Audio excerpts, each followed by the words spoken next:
કે તમારા બધાના ભરોસે આ જીર્ણોદ્ધારનું કામ મેં શરૂ કરાવ્યું છે. હવે તમારા બધામાંથી કેટલા પૈસા જોઈએ છે? કેટલા પૈસાની આવશ્યકતા છે?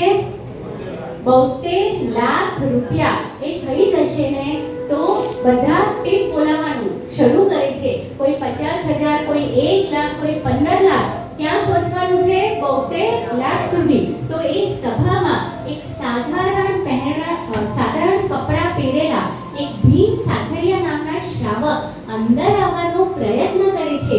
ત્યારે એમને એ દરવાજા પર જ રોકવામાં આવે છે, કારણ કે એમનું જે આઉટર લુક હતું એમના પરથી લાગતું હતું કે જાણે કંઈક એ માંગવા માટે આવ્યા હશે. પણ ત્યારે એ ભીમ સાખરિયા નામના શ્રાવક ખૂબ વિનયપૂર્વક હાથ જોડી અને જણાવે છે કે મને અંદર તો જવા દો, મહાજનના દર્શન તો કરવા દો. અંદર પધારે છે, સજ્જન મંત્રીને બધી વિગત પૂછે છે, આંખો બંધ કરે છે, સરવાળું માંડે છે. 10 અહીંયા, 15 અહીંયા, 20 અહીંયા થઈ જશે. સજ્જન મંત્રી પૂછે છે શું થઈ જશે? ત્યારે ભીમ સાખરિયા જણાવે છે કે જો આ સંપૂર્ણ મહાજન એની રજા હોય તો આ સંપૂર્ણ લાભ આ ભીમ સાખરિયો લેવા માટે તૈયાર છે.